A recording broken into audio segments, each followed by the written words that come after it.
Today, we're diving into how one region, teetering on the edge, could genuinely impact every single one of us. It's a huge story, so let's get right into it.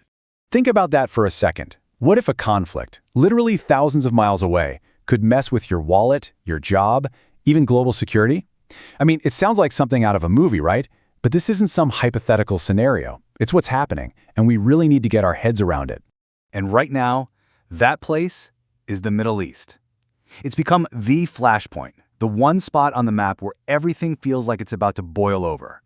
So, the big question is, how did we get here? Well, to really understand what's going on, you have to look at the region for what it truly is now, a global pressure point.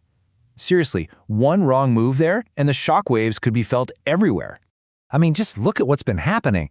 We're talking constant airstrikes, missile attacks, a massive military buildup. This isn't just simmering tension anymore. It's exploded into one of the most dangerous, most volatile hotspots on the entire planet. And here's the thing you absolutely have to remember. This is not just one war. You can't look at any of these events by themselves. It's all connected. It's like a massive chain reaction. One domino falls and it knocks over the next and the next. So if we're going to understand this whole mess, we have to follow that chain back to the very beginning. And when you do that, when you trace all those connections, all roads lead to one place: Iran. It's sitting right at the center of this incredibly complex web. Yeah, the only way to really make sense of what's happening is to see those connections. This isn't just one fight. It's a whole network of conflicts, and they're all tangled together. And you know what? That makes the situation way, way more dangerous than any single war on its own. Okay, so why Iran? What exactly is its role here? I mean, how is it possible that one country's strategy can influence what happens all the way from Lebanon to Yemen? Well, it all comes down to a really clever two-part strategy for wielding power. So Iran's game plan has two major sides to it. First, you've got its direct power. This is the obvious stuff, right? The long-running tensions with countries like the US and Israel. But then there's the second part, and this is arguably the more important one. It's indirect influence. And it does this by supporting a whole network of allied groups all across the region.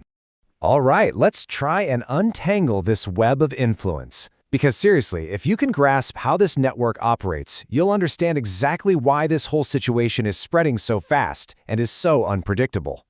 First up, let's talk about that direct tension. Look, this conflict isn't new, not by a long shot, but the heat has been turned way up lately. These recent strikes have pushed everyone closer to an all-out war than we've seen in years. And the scary part? The risk of one side making a mistake, a miscalculation, is just huge right now. But okay, that other side of Iran's strategy, that's where things get really complex. It's all built around this idea of a proxy war. Now, this term is super important.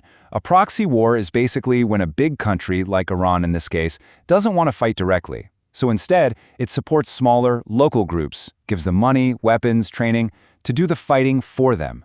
It's a way to hit your enemies without ever having to face them head-on. A perfect example of this? Look at Hezbollah in Lebanon. They're a really powerful group, both politically and militarily. And guess who supports them? Iran. This gives Iran a massive amount of influence, literally right on Israel's doorstep. And it doesn't stop there. Then you've got the Houthis down in Yemen, again backed by Iran. They control a huge chunk of the country, and that includes some really important coastlines. Why does that matter? Because it gives them the power to attack ships in the Red Sea, which, as we've seen, causes chaos for global trade. So you see the pattern here? This is what makes it so incredibly dangerous. It's not one single front line. It's a bunch of different battlefields. Lebanon, Yemen, you name it. And they're all connected back to one source. An attack in one place can instantly trigger a response from the whole network. But hang on, this isn't just about military strategy and proxy groups. This whole web of conflict is happening right on top of one of the most critical economic spots in the entire world, a real choke point. And it's all about one thing: oil. Just take a look at the Strait of Hormuz. It looks like a tiny little strip of water on a map, right? But a huge portion of the entire world's oil supply has to sail through that narrow passage every single day. If you can control that or even just disrupt it, you've basically got the global economy by the throat. So let's trace that chain reaction, but this time for the economy. A conflict flares up and threatens the strait. Suddenly, that route is disrupted, and the flow of oil slows to a trickle. The global supply gets squeezed. And it's just basic supply and demand, right? Less oil means prices go through the roof. And we're not just talking about gas for your car. We're talking about the cost of everything. And just like that, a war happening halfway around the world starts hitting your wallet hard. Which brings us to the big, urgent question. What happens next? I mean, where is all this headed? What are the possible outcomes we're looking at? Well, the biggest fear, the one that's keeping world leaders up at night, is that this whole thing escalates into a full-blown regional war. The nightmare scenario is that this cycle of attack and counterattack just spirals completely out of control, pulling in more and more countries until it's just unstoppable. When you boil it down, there are basically 3 ways this could go. Path 1, the best case, is that things stay tense but controlled. The fighting continues, but it doesn't spill over. Then there's the middle road, a limited regional conflict, where the fighting gets worse across several areas. And then there's the worst-case scenario, a full-scale war. And if that happens, the consequences for global security and the economy would be absolutely massive. And that's really the bottom line here. In the world we live in today, there's just no such thing as a faraway problem anymore. Everything is connected. A conflict that starts in the Middle East can send economic shockwaves through Europe, Asia, and right here at home. What happens over there truly matters everywhere. So if there's one thing to take away from all this, it's this quote right here. This is not just another conflict. It's a global pressure point.